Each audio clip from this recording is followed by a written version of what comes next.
नमस्कार, मुद्दा देख रहे हैं आप और मैं हूं आपके साथ ज्योति सांगवान।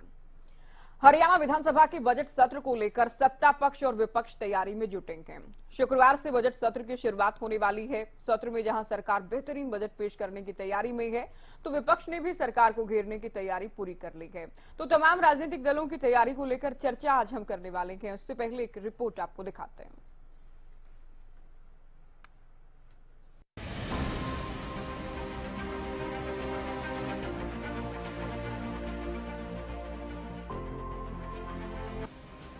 किन मुद्दों पर होगा सदन में हंगामा?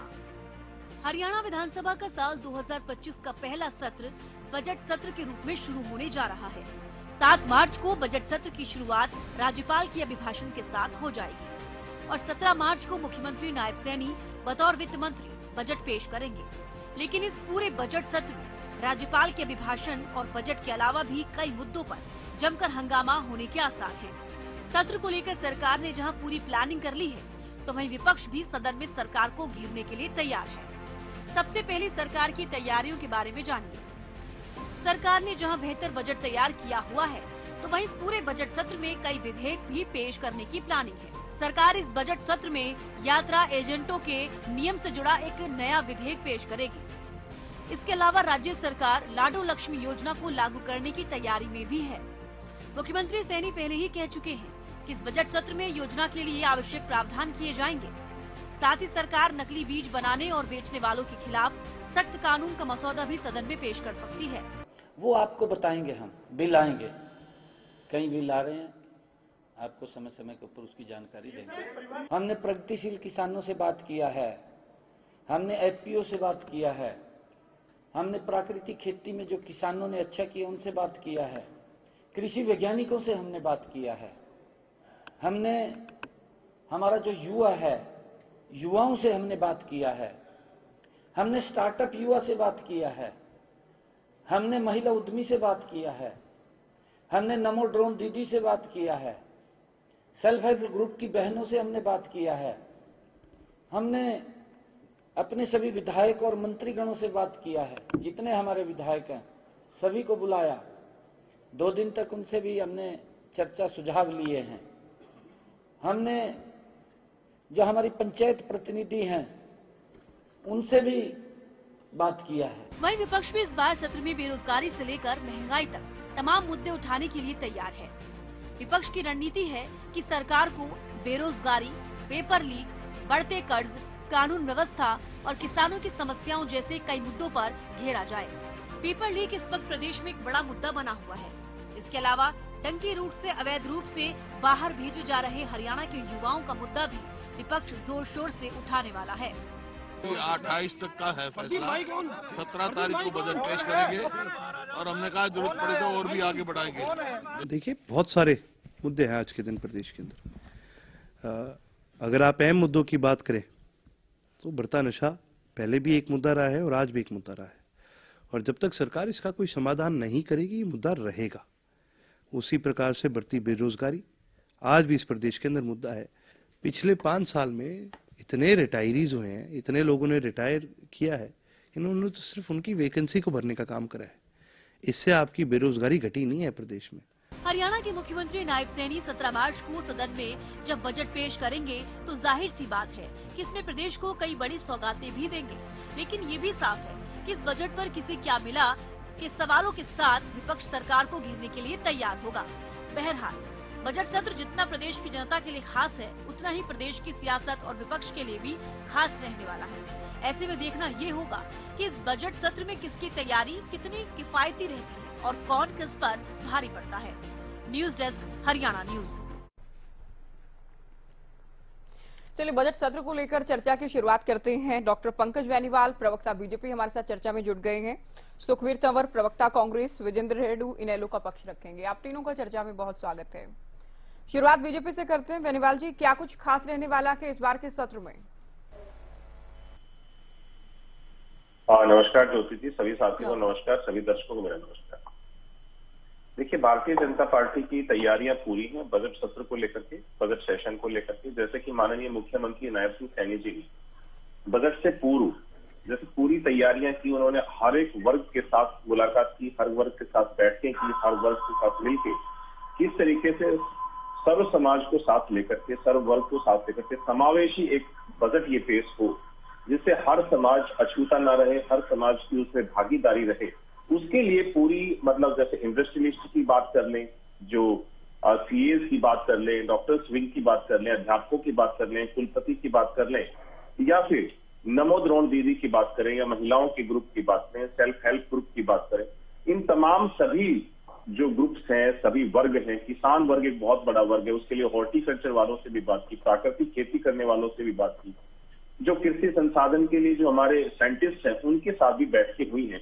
तो जिस तरीके से तैयारियां हैं बजट को लेकर के, किस तरीके से हर एक वर्ग को कोई भी अछूता ना रहे और एक हर एक वर्ग आगे बढ़कर के अपनी हिस्सेदारी उसमें दिखाए, उसके लिए नायब सिंह सैनी जी की पूरी जो तैयारियां हैं वो सबके सामने दिखाई देती हैं। बतौर वित्त मंत्री, मुख्यमंत्री तो है ही, बतौर मुख्यमंत्री वित्त मंत्री वो अपना पहला बजट पेश करेंगे, तो उसकी तमाम तैयारियां हम सबको पिछले बीते दिनों के अंदर देखने को मिली है कि कैसे खुद वित्त मंत्री जी नायब सिंह सैनी जी मुख्यमंत्री हरियाणा कैसे हर वर्ग के साथ बैठकें करके, और अभी जो बजट पूर्व जो चर्चा थी उसमें जो विधायक रहे हैं, हमारे विपक्ष के जितने विधायक हैं, उन सबके जो अच्छे जो सजेशंस आए हैं उन सबको भी इसमें समावेश करके फिर बजट का प्रारूप तैयार किया गया है।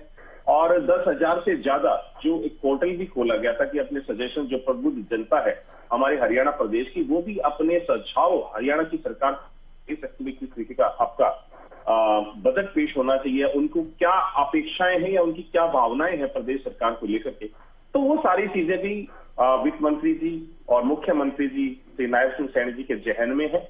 और ये बहुत ही एक शानदार बजट पूरे हरियाणा प्रदेश के सामने आएगा।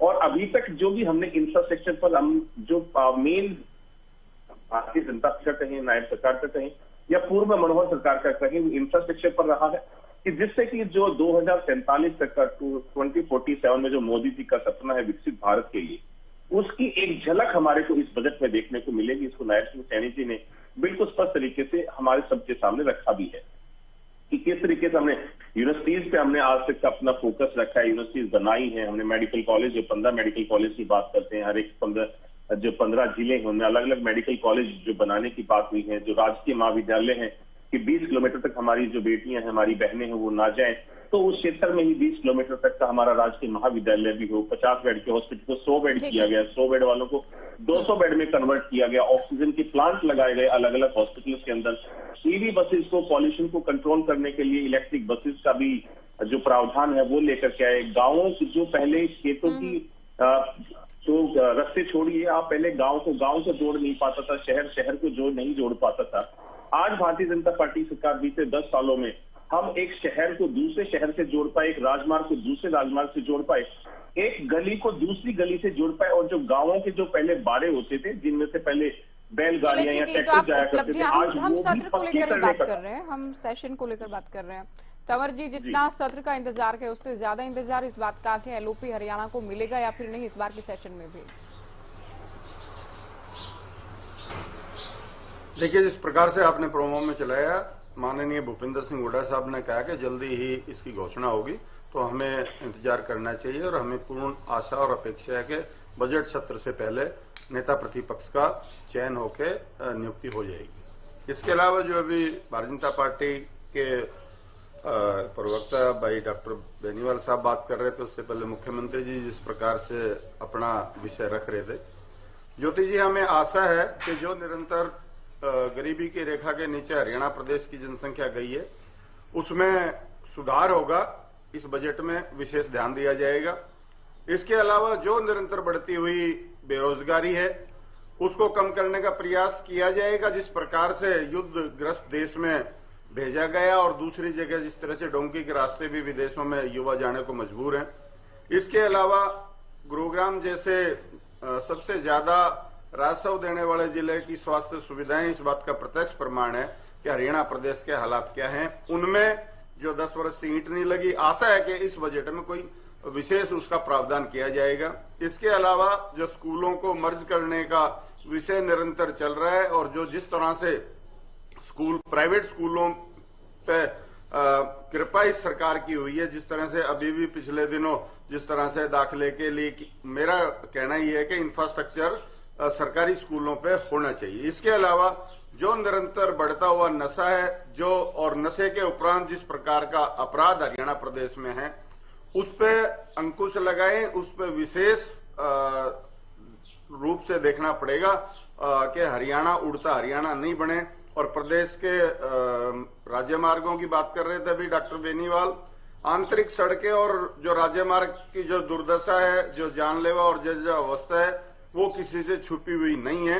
कहने सुनने से विषय नहीं है, धरातल पे काम होना चाहिए, ऐसी हमारी आशा और अपेक्षा है। इसके अलावा प्रॉपर्टी आईडी में जो निरंतर भ्रष्टाचार चल रहा है, कोई विशेष कार्य योजना चलाकर जो कि पूर्ण तब तक विफल रहे हैं, उसको ठीक करेंगे। और हमें इस बात का भी आशा और अपेक्षा है कि जिस प्रकार से विगत बजट का अनुमानित घाटा 2.8% के हिसाब से करीब 33,635 करोड़ का था, वो कम होगा। और जो कर्ज 3,17,982 करोड़ का कर्ज था, वो कर्ज इस हरियाणा प्रदेश के सामान्य नागरिक से उसके सर से वो कर्ज का भार हटेगा। और पुनरावृत्ति नहीं करेंगे जिस प्रकार के विगत बजट में कर्ज लेके घी पीने का काम किया था, उसकी पुनरावृत्ति हरियाणा प्रदेश की जनसंख्या चाहती है कि इस तरह की पुनरावृत्ति पुनः इस बजट में ना हो। रेड्डी साहब, अभय चौटाला जब सदन में होते थे, आप लोग दावा करते थे कि नेता प्रतिपक्ष की भूमिका भी वही अदा कर रहे हैं, भले ही हम मुख्य विपक्षी पार्टी नहीं है, और वो अकेले बाकी जो दूसरे 89 विधायक हैं उनके बराबर के मुद्दे उठाने में। लेकिन इस बार तो क्योंकि इलाहाबाद की जनता ने उनको नहीं चुना, बजट सत्र के बहुत महत्वपूर्ण है, आपके दोनों विधायक किस तरह से जनता के मुद्दे उठाने वाले हैं? देखिए ज्योति जी, इलाहाबाद की जनता ने अभय सिंह चौटाला को विधानसभा में नहीं भेजने का फैसला लिया। हम उनके भी फैसले का स्वागत करते हैं, वो उनकी मर्जी है, इनकी इच्छा है। हम कांग्रेस पार्टी की तरह ऐसे चिल्ला चिल्ली तो नहीं करते कि ये हुआ वो हुआ।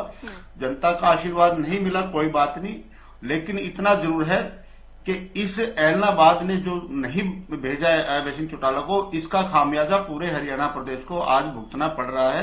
पहले सेशन में भी हमने देखा, इस सेशन में भी देखा। एक दो तरह की बातें हुई, क्योंकि कांग्रेस पार्टी का जो बड़ा एक विपक्ष था वो मजबूत विपक्ष नहीं बन पाया।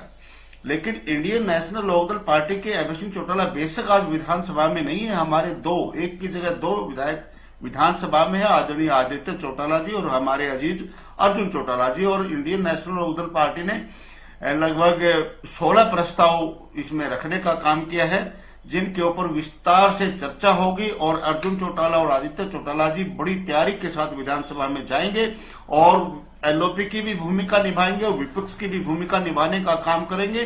क्योंकि जिस प्रकार से आज हमारे अर्जुन चौटाला जी ने नशे के ऊपर, बेरोजगारी के ऊपर, खेलों के ऊपर अपने प्रस्ताव डालने का काम किया है, इसी प्रकार से आदित्य चौटाला जी ने किसान का, शिक्षा का, स्वास्थ्य का, बेरोजगारी का, ये उनके ऊपर सवाल जवाब करने का काम करेंगे सरकार से।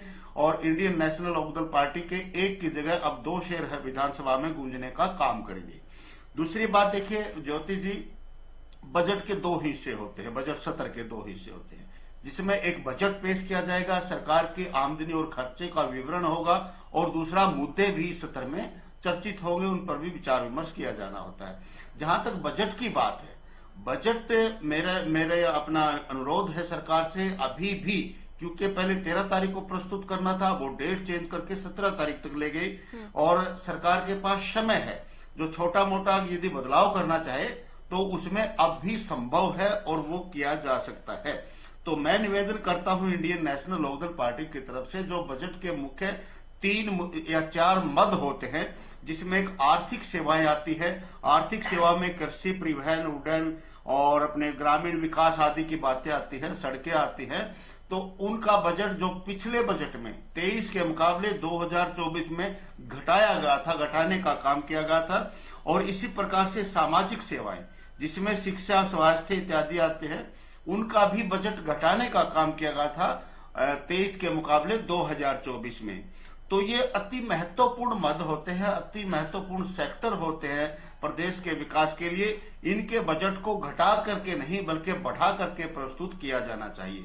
और दूसरा होता है ऋण का भुगतान, जिसमें आज हरियाणा प्रदेश की सरकार सबसे ज्यादा यदि बजट का हिस्सा खर्च कर रही है तो ऋण के भुगतान पर किया जा रहा है। लगभग 32%, यानी 100 में से 32 रुपए हमारे ऋण के भुगतान पर और ब्याज के भुगतान पर चले जाते हैं। इसको कम करने का काम करे, बजट घाटे को कम करने का काम करे। इस प्रकार से बजट प्रस्तुत यदि हरियाणा प्रदेश में होता है तो वो हमारे लिए सुखद होगा, अच्छा रहेगा। लेकिन इस बार भी यदि हमारे जो शिक्षा के, स्वास्थ्य के, सड़कों के, परिवहन के और ग्राम पंचायत विकास के, ग्रामीण विकास के इत्यादि मदों में यदि इस बार भी कटौती करके प्रस्तुत करती है तो हम उसकी निंदा भी करने का काम करेंगे, हम इसमें कोई हिचक नहीं करेंगे। लेकिन मेरी उम्मीद है कि सरकार जरूर इनको बढ़ा करके प्रस्तुत करने का काम करेगी। दूसरी बात आती है बजट कम करना, बजट कम किया गया नहीं किया गया, उसमें सत्ता पक्ष और विपक्ष हर बार अलग अलग बातें बोलते हैं। सत्ता पक्ष नहीं मानते कि बजट कम हुआ है, आप लोग उसे आंकड़ों का खेल, शब्दों की बाजीगरी कह देते हैं। कर्ज को लेकर भी इनके अलग आंकड़े होते हैं, आप लोगों के अलग आंकड़े होते हैं। ये हर बार ये देखने को मिलता है। और इस बार भी जब हम चर्चा कर रहे हैं सत्र से पहले, बजट आने से पहले उसी तरह की बातें आनी शुरू हो गई हैं। पंकज बेनीवाल जी, कर्ज को लेकर विपक्ष की तैयारी पूरी है, सरकार को घेरा जाएगा जमकर। मैं लास्ट कमेंट के लिए आ रही हूँ, रेड्डी साहब अभी आप सुनिए। पंकज जी। हाँ देखिए ज्योति जी, इनका कहना है कि कर्ज, और हमारा कहना है कि हमें अपने हरियाणा को विकसित करने की ओर निकले हैं। मैं अपने पहले वक्तव्य में जब बात कर रहा था तो मैं आपको सिर्फ छोटी सी रोडों की बात बताई कि आज जहां पर बैलगाड़ियां और जो ट्रैक्टर जाते थे वो रोड भी पक्के कर दिए गए हैं। इनके समय पर कच्चे होते थे, चाहे कांग्रेस का कार्यकाल रहा हो चाहे वो इंडियन नेशनल लोकदल का कार्यकाल रहा हो। बिजली को लेकर के 2 दिन पहले ही माननीय मुख्यमंत्री जी ने रेखा चित्रण किया है, उससे शानदार विवरण बिजली के लिए नहीं हो सकता कि 2014 से पहले का अगर हरियाणा देखें तो जब लाइट होती ही नहीं थी हरियाणा के अंदर, 4-5 घंटे पूरे दिन के अंदर मिलती थी, तो दिन में अगर लाइट चली जाए तो आदमी पेड़ की छांव ढूंढता था कि कहां पे जाकर अपनी खाद डाले। लेकिन आज का अगर हरियाणा देखें तो हर एक गांव के अंदर 24 घंटे बिजली है, एसी है, कूलर है, फ्रिज है, वॉशिंग मशीन, तमाम जो शहरों के अंदर सुविधाएं हैं आज हमारे गांवों के अंदर भी, हमारे गांव भी विकसित हो चुके हैं। तो ये भारतीय जनता पार्टी ने जो पीछे 10 वर्षों में काम करके दिखाया है वो इन लोगों को दिखता नहीं है, इस वजह से लोग पिछड़ते जा रहे हैं और ये ऐसा ही सोच रहे हैं कि भारतीय जनता पार्टी आप कह रहे हैं हर गांव में एसी, कूलर, फ्रिज, क्या क्या नहीं बता रहे। विपक्ष कहता है हरियाणा के बहुत बड़े हिस्से को गरीबी रेखा से नीचे ले आई है सरकार। जब इतनी सुविधाएं हैं तो फिर बहुत बड़ा प्रतिशत हरियाणा का गरीबी रेखा से नीचे कैसे आ रहा, सवाल ये भी उठ रहा है। ज्योति जी, इनके समय में जो गरीबी रेखा की जो एक टाइमलाइन, जो टैगलाइन थी, जो एक था वो था 1,20,000 का, उसको हमने बढ़ा करके 1,80,000 किया।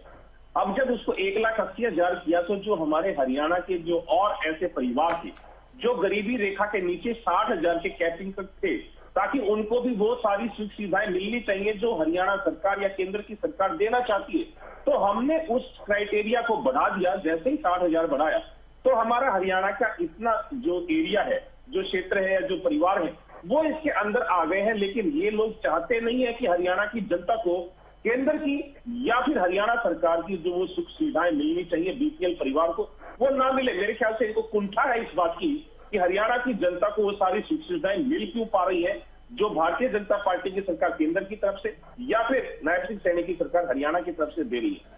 मैं यूनिवर्सिटियों की बात कर रहा था कि हमने यूनिवर्सिटियां भी बनाई है। अगर आपके पास समय हो तो मैं यूनिवर्सिटियों के नाम गिनवा देता हूं कि हमने बीते 10 वर्षों में इन यूनिवर्सिटियों का भी हमने काम किया है। जैसे कि स्टेट यूनिवर्सिटी हमने बनाई है परफॉर्मिंग और विजुअल आर्ट्स की रोहतक के अंदर, ये 2014 से। Pandit Deendayal Upadhyay university of health sciences Karnal में बनाई 18 में। महर्षि वाल्मीकि संस्कृत यूनिवर्सिटी बनाई कैथल के अंदर 2018 में। महाराणा प्रताप हॉर्टिकल्चर यूनिवर्सिटी करनाल में बनाई। ये तमाम यूनिवर्सिटियां हैं। मेडिकल कॉलेज के भी ऐसे ही फेरी लिस्ट 15 के 15 मेडिकल कॉलेज की है, जिसमें से 3 या 4 बन के तैयार हो चुके हैं, जिसमें Atal Bihari Vajpayee GMC Faridabad medical college है, कल्पना चावला मेडिकल कॉलेज है, ईएसआईसी मेडिकल कॉलेज फरीदाबाद है, और बाकी सारे जैसे गुरुग्राम जैसे क्षेत्र में माता शीतला मेडिकल कॉलेज बन के बहुत जल्द तैयार हो जाएगा।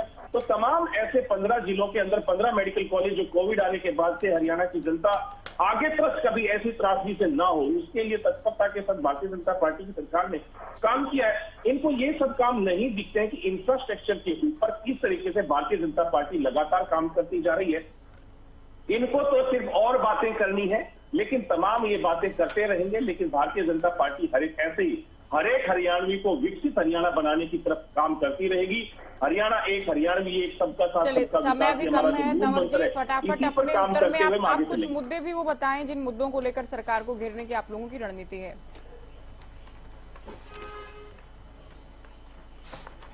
देखिए ज्योति जी, अभी डॉक्टर बेनीवाल ने जिस तरह से लंबी लंबी हाँकी, क्या विगत के 10 वर्ष से ज्यादा के समय में हर वर्ष गुड़गांव में नाव नहीं चली? ये इंफ्रास्ट्रक्चर की बात बता रहा हूं मैं आपको। और अगर इन्होंने इस 10 साल के कुशासन में एक भी बिजली का प्लांट लगाया हो तो बता दें, निश्चित तौर पे बड़ी कंपनी, बड़े औद्योगिक घराने, जिस तरह से मोदी जी ने फायदा पहुंचाया, ऐसे ही हरियाणा सरकार ने महंगी बिजली खरीद के हरियाणा प्रदेश के जो बिजली के उपभोक्ता उनको लूटने का काम किया है। और जो अभी ये कैपिंग की कह रहे थे कि कांग्रेस के शासन में ये था और हमारे शासन में ये था, क्या 1,80,000 से सब कुछ ठीक हो जाता है? सच्चाई ये है ज्योति जी के 5 किलो राशन पे इन्होंने 70 से 75% प्रदेश की जनसंख्या को आश्रित कर दिया। और इस 70 से 75% गरीबी की रेखा के आंकड़े से ये बात पूर्णतः प्रासंगिक हो जाती है कि बेरोजगारी का आंकड़ा पूर्णतः ठीक है और हरियाणा में सर्वाधिक बेरोजगारी है। जब आप 5 किलो राशन पे 70 से 75 को समेट देंगे तो ये दूसरे इंफ्रास्ट्रक्चर और ये आलतू फालतू जो ढोल पीटने की आदतों को छोड़ें। आप जन सामान्य के जीवन को कैसे सुविधापूर्वक कर सकते हैं, कैसे उनको गरीबी की रेखा के ऊपर लाएंगे, कैसे वो बेरोजगारी को दूर करेंगे, उन विषयों पे सरकार को गंभीरता से बजट पे ध्यान देना चाहिए। हमारी यही आशा और अपेक्षा है। ठीक है रेड्डी साहब, क्योंकि विपक्ष के विधायकों से भी सुझाव मांगे गए हैं बजट को लेकर, तो उम्मीद तो ये की जाती है कि विपक्ष जो सोच रहा है उन बातों को भी शामिल किया जाएगा बजट में। हाँ देखो, तो बजट की जब घोषणा होगी उसमें पता लगेगा कि इनको शामिल किया गया कि नहीं किया गया, या केवल मात्र एक दिखावा करने के लिए इनको बुलाया और उनके सुझाव लेने का काम किया। मेरा मानना है कि उनको शामिल किया जाना चाहिए। दूसरी बात, अभी बेनीवाल जी कह रहे कि 1,20,000 की लिमिटेशन होती थी बीपीएल के लिए, जो इन्होंने बढ़ा करके 1,80,000 करने का काम किया। ये 1,20,000 पंकज साहब 2014 की बात आप कर रहे हैं और 11 साल गुजर चुके हैं। बैंक की सबसे कम रेट ऑफ इंटरेस्ट होता है, वो भी 11 साल में दुगने से ज्यादा कर देने का काम करता है। क्या 2014 का 1,20 आज 2025 के 1,80 से ज्यादा वैल्यूएबल नहीं था? क्या उसकी वैल्यू ज्यादा नहीं होती थी? ये आपने कोई बड़ा काम करने का काम नहीं किया है। दूसरी बात ये कहते हैं कि आंकड़ों की हेराफेरी का काम करने का काम करते हैं। ज्योति जी, बिल्कुल आंकड़ों की हेराफेरी का काम नहीं करते। गवर्नमेंट के द्वारा दिए गए आंकड़े, जिस प्रकार से आर्थिक सेवाओं में 2023 में 24.13% का हिस्सा था बजट का, वो 2024 में 23.12 करने का काम किया। ये सरकार ने बजट में मेंशन करने का काम किया है। कृषि का जो जहां तक बात करें 11.80% हिस्सा होता था, जो 2024 में घटा करके 11.52% करने का काम किया। इसी प्रकार से अन्य मदों में शिक्षा के क्षेत्र में भी मेरे पास आंकड़ा है, 10.97% से घटा करके 10.94.03 उसको भी कम करने का काम किया गया। और इसके विपरीत आज प्रदेश का 32% जो है हमारा कर्ज के भुगतान में जाता है। इसलिए मैं कह रहा हूं कि अभी वक्त है, आपके पास 10 दिन का वक्त है कल के बाद भी, तो इसमें जो हमारा 32% बजट का हिस्सा जो ब्याज और मूल को चुकाने में जाता है, और उसके बावजूद कर्ज जो है लगातार बढ़ता जा रहा है। क्योंकि पिछली बार भी हमारा जो कर्ज का आंकड़ा था 2024 में जो सरकार ने देने का काम किया, जो 67,163 करोड़ रुपए का हमारे ऊपर लोन था, और इसके अलावा जो है उससे पहले 2,84,864 करोड़ था, जो 24 में बढ़कर 3,17,982 करोड़ हो गया। तो ये कर्ज बढ़ता जा रहा है। कर्ज की अदायगी हमारा कर्ज वाला मुद्दा बड़ा मुद्दा रहने वाला है, जो कि पिछले कई सालों से हम देख रहे हैं विपक्ष इस मुद्दे को लेकर लगातार सरकार को घेरता रहा। के बहुत शुक्रिया आप तीनों का चर्चा में आप शामिल हुए। तो हरियाणा के बजट सत्र को लेकर हमने चर्चा की है, क्या तैयारी पक्ष की है, क्या विपक्ष की है, किन किन मुद्दों की गूंज रहने वाली है। फिलहाल दीजिए इजाजत, नमस्कार।